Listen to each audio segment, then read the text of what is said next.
Welcome to the Hidden History Happy Hour podcast with Alex Dean and Brian Cunningham.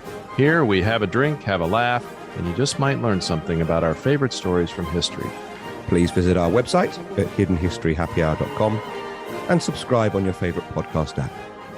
And if you like the show, please rate us 5 stars and leave a review. Cheers.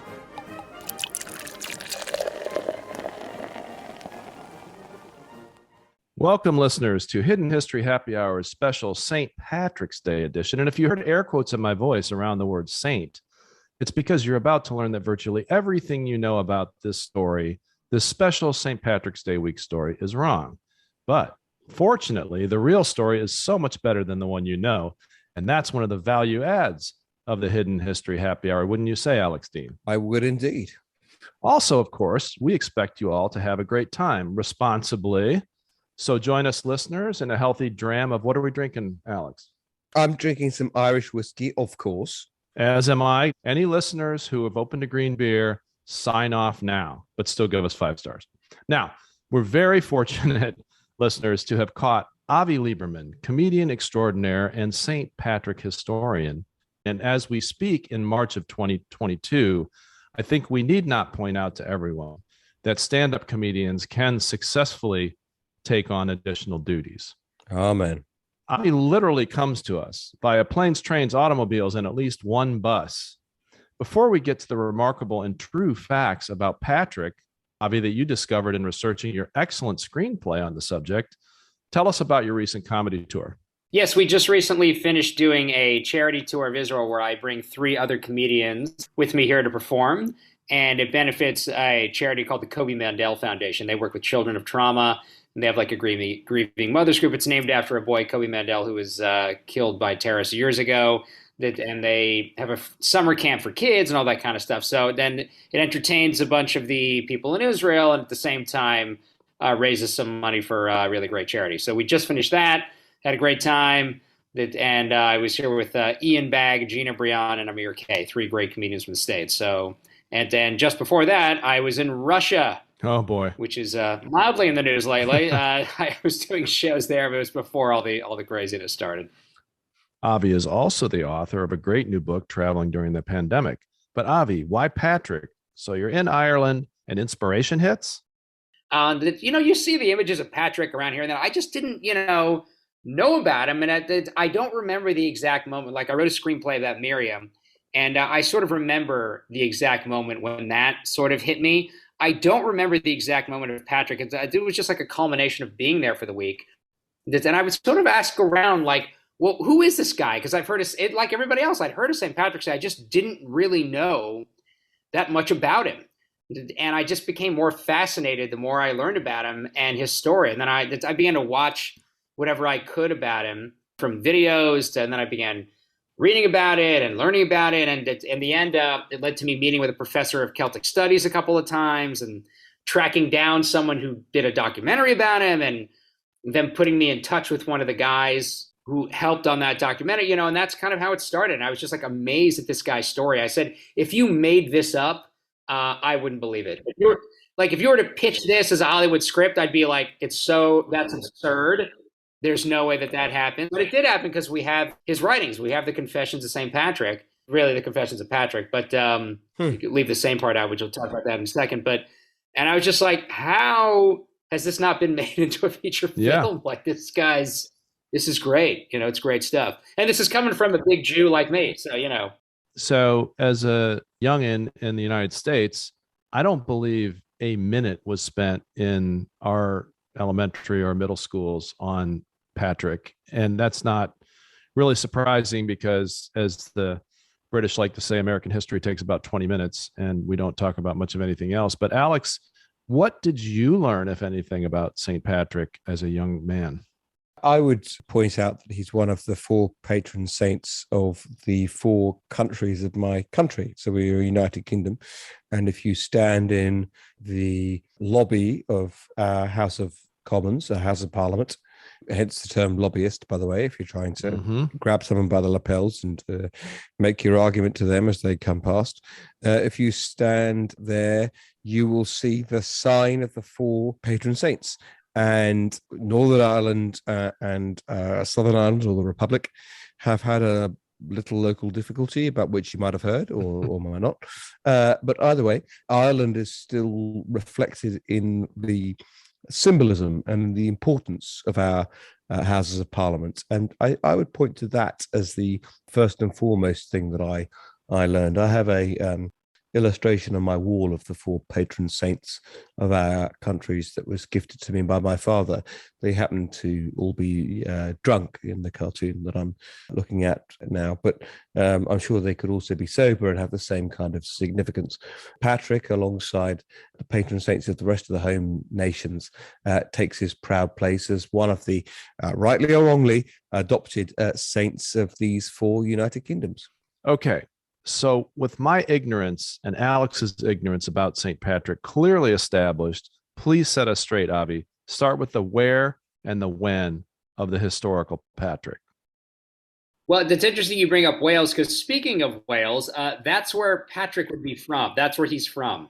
There's even a debate about when he was around. Most people think like early 4th century, around that time, but there's some debates. The professor I met with thinks it's a little bit later than what some people think. He is from a place called Banavon, which would be nowadays Wales, but he was a Roman citizen. Was sort of towards the end of the Roman Empire.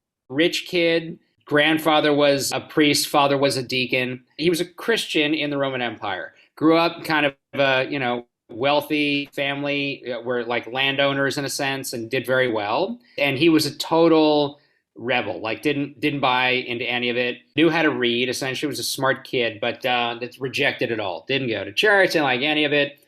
He gets kidnapped by Irish pirates when he was 16. Irish pirates, everyone knows about them. Yeah, a buddy of mine, my friend, she goes, Avi, any movie that begins kidnapped by Irish pirates, I'm in. I'm curious to see what the hell that's about. 100%. And he sold as a slave to Ireland, where essentially that was like it was the norm back then. That was a big trade and industry, and was for centuries. He gets taken, sold to slavery, and the family that he's with, he sort of goes into the field. They make him a shepherd. He doesn't really have any skills at that age, and sort of finds God in the fields. Then, he was educated, so he knew about it, but then just wasn't really a believer or into it that much. And over that time period, finds his calling in a sense, and becomes heavily involved in like prayer. And after a few years, he escapes. Now, Alex, in previous episode, we've discussed slavery, and we've especially discussed the heroic role that the British Navy played in enforcing the end of slavery. And if I recall correctly, you've made the statement that there was no slavery on British soil. English soil. I take it that would not exclude the possibility that a slave could be kidnapped off of British soil and taken into slavery, or do we not count Wales, or how do we account for that? No, many people were seized from the British Isles and taken into slavery. That is definitely in my book. The point that I would make is that people weren't legitimately enslaved in the British Isles. That's the point. So people were taken from there and made slaves in places like Ireland. That's consistent with what you understand. To Ireland, that would still be strange to me. It was on the continent and to Africa, especially given the extent to which we and our friends in Ireland regarded ourselves as one happy family at the time, which is famously positive. Avi, how did Patrick feel about slavery? There's a letter that Patrick writes to a guy named Coroticus, where he sort of chews him out. And it's interesting. It's even that far back. He rips into him about he was trading Christian slaves. So he couldn't really say, you can sort of read into it. It sort of reminds me in a sense of Jefferson, in the United States, of like slavery was so part of the regular society, to say we're stopping all slavery would have been seen as like lunacy. But you get the sort of vibe, because he went through it himself. His way of saying, well, how about no Christian slaves? That's sort of his way to say, look, I know this is wrong, but it's a huge industry and there's no way I can, shut it down on my own. But he seemed like ahead of his time in a sense, sort of ripping into this guy for trading people back and forth. The way I frame it in the screenplay is that he basically leaves because he sort of feels like he can't really grow anymore in his faith. I think, he had a pretty decent relationship with the people he was staying with. That, he was there for years. So he obviously got to know Irish culture and got to know the people. He needs to go back, I think, because he wants to go back and further his studies. He wants to further himself and his beliefs. The only guy ever of ancient record to, escape is slavery, make it back across an ocean, reunite with his family, and then voluntarily go back to his captors. But like while he's in Ireland, that's where he furthers his studies. He wants to go back to Ireland. And this is true. He talks about this in his confession, that he has a dream in a sense. And there's a man in Ireland who sort of hands him some scrolls.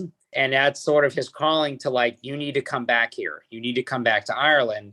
And he wants to become a bishop of Ireland. Okay, Avi, our listeners have waited way too long for the answer to the only question that matters. And with apologies to the great Samuel L. Jackson, what about those goddamn snakes?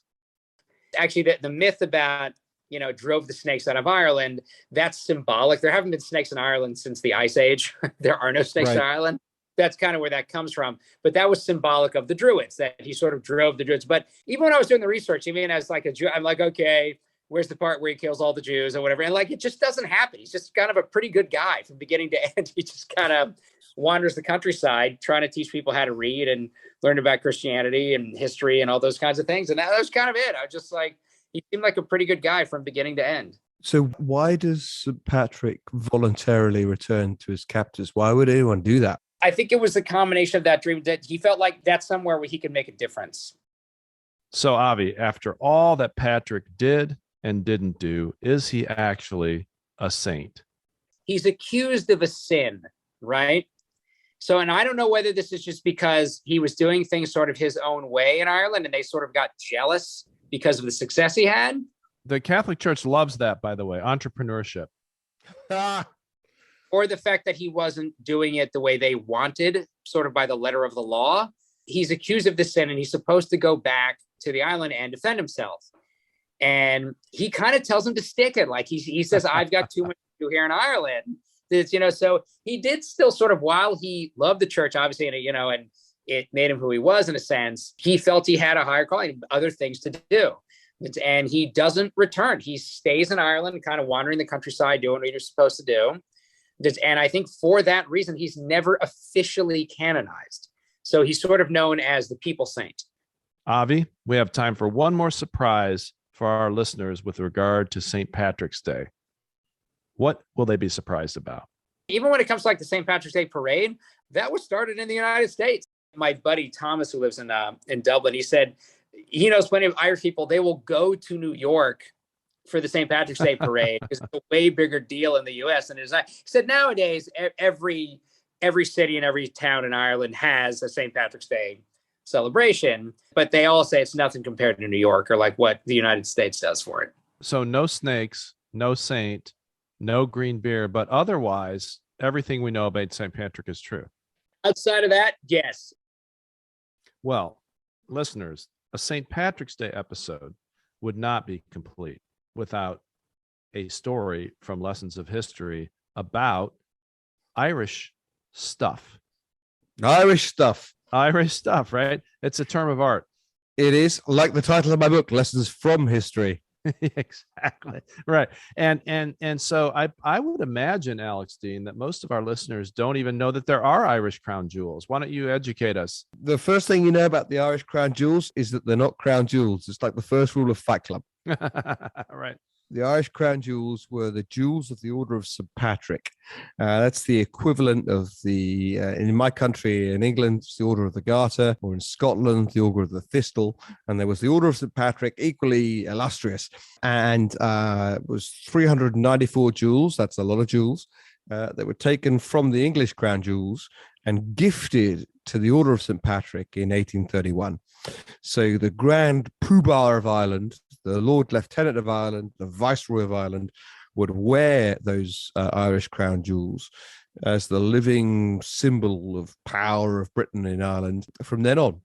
Let me ask you a question about this, Alex. So, we like to take a humorous look at history, and your book certainly does that, and our podcast does that. Yeah. What was the actual intent and effect of wearing those jewels in public? What were we trying to signal at that point? Well, obviously, British rule in Ireland was immensely popular at the time. It was As fated, always. yeah, it was fated and loved is the point. Now, there was an Anglo-Irish tradition which has been vigorously stamped upon in the time of independence for Ireland, that was a governing class, and that governing class had its own hierarchy, and they called them the big houses, and many of them were, would you Adam and Eve it, were victims of fires, of course, of the time of separation.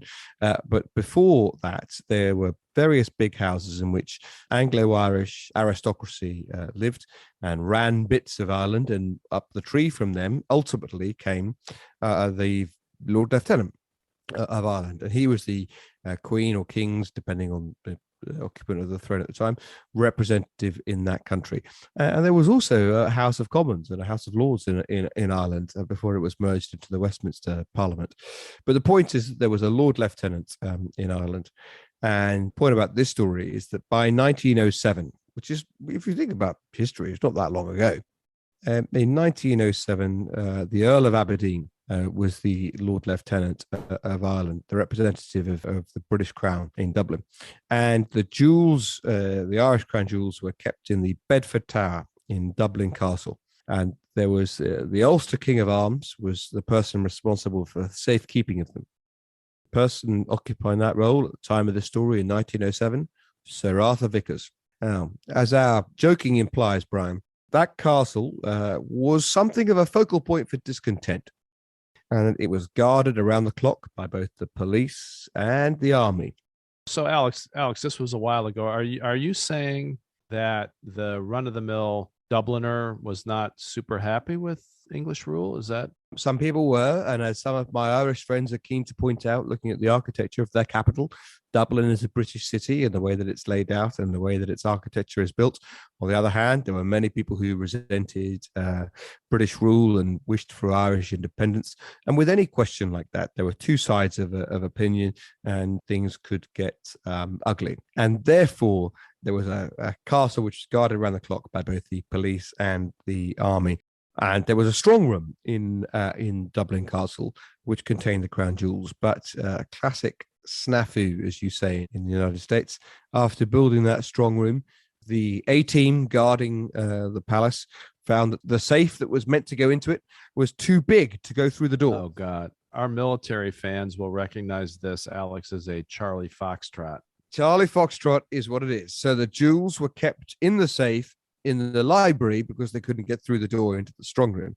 Please tell me Colonel Mustard wasn't involved. We're getting perilously close to it, particularly given that one of my characters is called Arthur Vickers, the Ulster King of Arms.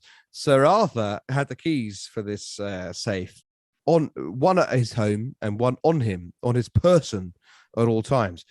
Unfortunately, Brian, Sir Arthur was a legendary boozer of impressive pedigree, which you hardly hear about in our Not stories. enough. You hear about it a lot, but not enough.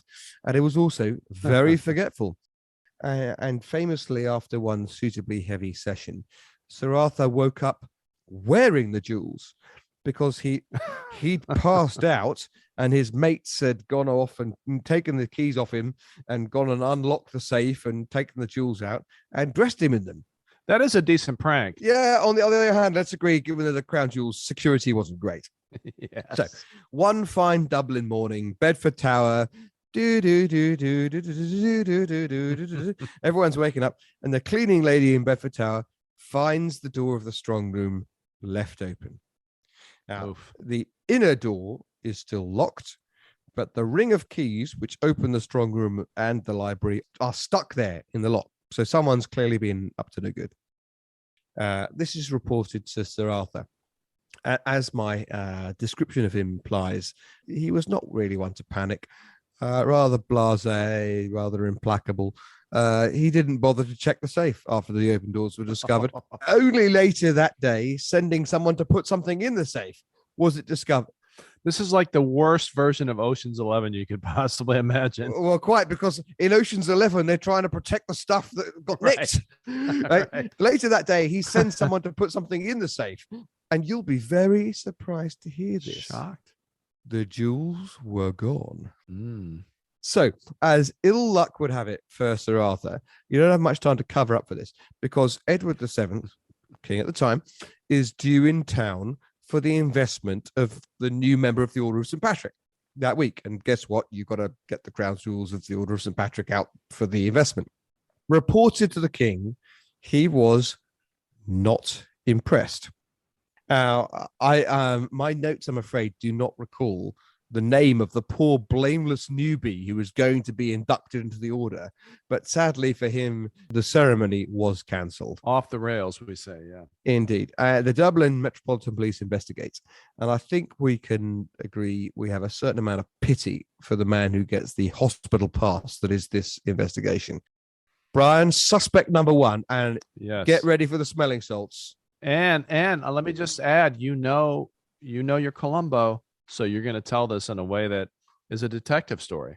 Suspect number one, Sir Arthur Vickers. I know this is a huge shock to you, Brian. Yeah. But did he have the means? Yes, he did. Opportunity? Did he have opportunity? Absolutely. Motive? Well, what was to be the motive? The jewels were worth a packet, right? But he had no financial problems. Very hard to fence. It was hard. I mean, you couldn't fence them successfully. So really Right. No motive. Besides, ample evidence of magnificent levels of incompetence, Yes. but no actual evidence against him. So he was still fine. Well, obviously, because it was on his watch that these things were lost. He protested his innocence until the day he died, which was quite soon. Because unsportingly, given how amply he demonstrated his incompetence and inability to serve the British crown, Literally. yeah, the IOA murdered him. So that was the end of Sir Arthur. You might have thought they would have let him go on as a laughingstock and a demonstration of the foolishness of British rule in Ireland, but nevertheless, they bumped him off. Suspect number two was Pierce O'Mahony, who was Arthur's assistant and his half brother. There was no evidence against him at all, beyond the obvious association with his dim-witted boss. So he just got his name dragged through the mud for no good. Suspect number three was Francis Shackleton. And this is an interesting one, Brian, because he was the brother of the explorer Ernest Get Shackleton. out. No, I'm Get serious. out. I was going to ask you that jokingly. He was the brother of Ernest Shackleton. And maybe he did it, and maybe he didn't. Maybe it funded the expedition. And I always like to point out, he was convicted separately of fraud in 1914. So that's, you've kept track of the dates. That's 7 years later than what we're concerned about. So plainly, he was a wrong 'un, right? Which you might think is indicative. He changed his name and he vanished, never to be seen again after finishing his prison sentence. So he had means, yes. He had the opportunity, lifting keys from a massive boozer of a boss, yes. Motive, keen on cash, yes. Case open. My fourth and last suspect was a person called Francis Bennett Goldney, who was completely unsuspected at the time of the lifting, and he rejoiced in the title of Athlone Pursuivant, which I know is familiar to you, but it was Dublin Castle's equivalent of vice president at a US bank. Big title, very junior in reality. It's like every teller in an American bank is the vice president. Right. So he had the means, as everyone did, hanging around Sir Arthur. Motive, not very well paid, and opportunity hanging around Sir Arthur, yes. But the question about real motive with this guy was interesting and open until long after these events.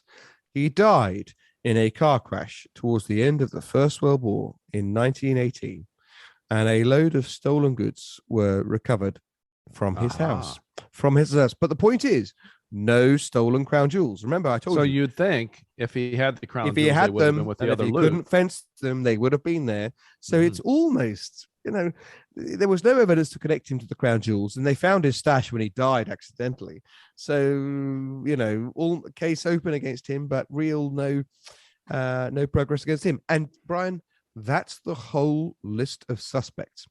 And you will note that despite all of the tension in the islands of my home country over home rule for Ireland at the time, there was no hint of republicanism, no hint of an attack on the government of the day. This, it seems, was a case purely about venality and incompetence, and it was an all-British, incompetent venal affair. So the investigation, for want of leads or for fear of what else it might uncover amongst the loose Brits boozing away their days at the castle, petered out. The jewels remain missing. Yes. To this day.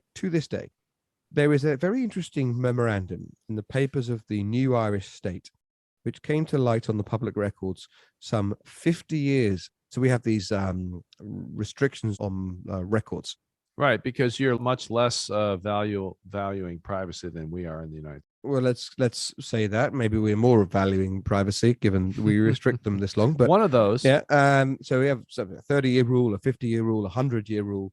All of them, on one view, unjustified. But anyway, 50 years after the writing of a paper in the Irish state in 1927, there was an offer made in 1927 to sell the jewels back to the new country of Ireland. Get out. No, I'm serious. It was made by person or persons unknown. Whether the offer was genuine or not, it was not pursued. And that did not emerge until 50 years later. How do you do an anonymous offer in 1920? So somebody said, if you're interested, respond. Like in the newspaper? In the column, public column, or post back to this post box. It wasn't taken up. Oh. So the jewels remain missing to this day. So does Francis Shackleton, remains missing to this day. I doubt very much he's alive, but, not tracked down. The blameless last knight of the Order of St. Patrick died jewelless in 1974. As far as we know, jewelless. And Brian, I want to offer you, as I did in my book, I want to offer you a lesson from this story. If you are charged with the grave and weighty responsibility of selecting someone to guard priceless jewels, offer that person a brandy, and then offer that person another brandy, and then offer that person another brandy, and so on. And if that person is on the deck before the end of the interview, reopen nominations. That's the lesson from today's story. Yes, it's a profound lesson, Alex. And it's exactly the way that I recruited you for the privacy board of my client. And I passed that test. You passed it with flying colors. I thank you. I put this out to all of our listeners. Can you crowdsource solve this mystery? If you can, there will be a reward to you from Hidden History Happy Hour. Not going to say what it is today, but it's out there. The Hidden History Happy Hour will absolutely reward you. And to be fair to the listeners trying to track that down, I just want to give two more facts. Fact one, Sir Arthur, before his death at the hands of the IRA, publicly accused Shackleton of having done it. What his motives were for doing that and what his evidence was, we don't know because he got killed. Fact two, Scotland Yard was sent to investigate that allegation. And Scotland Yard publicly asserted that Shackleton hadn't done it. No records are available to us to underpin that assertion.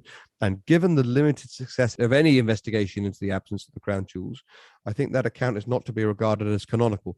But nevertheless, those are the two things I can weigh up. Well, I was kidding before, but is there any credible theory that perhaps those jewels financed his brother's expedition to the South Pole? No, absolutely not. Shackleton didn't need money from the jewels to finance his expedition, but Francis Shackleton was definitely a wrong un. The question is whether, in the course of his criminal life, Shackleton, when he disappeared, was definitely a wrong un. He was convicted of fraud. When Shackleton disappeared from public life, clearly he was a wrong un. He was involved in fraud, but there was no suggestion his brother was involved in anything like that. Anything else our listeners should take from this story? I mean, look, it's an old story, but it's an informative story because it talks about the type of person that you would give responsibility to. And we sort of joked about the amount of booze they can consume, but, you should think about who you want to vest authority for your startup or your IT business or whatever. I mean, character matters, right? Well, try this. Our Irish friends for many a year, and you've got to remember in these islands, when I say many a year, that means something. It means centuries, not a year or two. We'll drive past somewhere in your country and you'll point out a building and say that's the oldest building in the state. We'll have road markings older than that. Between England and Ireland, there's a happy rivalry, which has occasionally descended into less positive overtones. Our Irish friends will sometimes say that the British have foisted upon them their second-rate administrators and their third-rate oppressors, and that we had visited upon them some of the worst and most incompetent rule that has been seen in these islands. And I would like to think that the story that I've told you demonstrates we don't need to have anything to do with Ireland to demonstrate British incompetence. We don't need a single thing to touch the Emerald Isle to demonstrate we can screw things up all on our own. And the tale of the Irish crown jewels, as befits this story, is an all-British affair from start to finish. And taking the role of my great friend Alex Dean, cheers! Thank you for listening to the Hidden History Happy Hour podcast. Don't forget to subscribe on your favorite podcast app. And if you have questions, comments, or suggestions for topics, you can find us on Twitter or on our website, hiddenhistoryhappyhour.com. We look forward to joining you next time. We thank our gifted producers, Jeremy Core and Kate Cruz, and our visionary executive producer, Ivan Williams, without whom this podcast would be, well, history. And thanks also to our art designer, David Wardle. Cheers.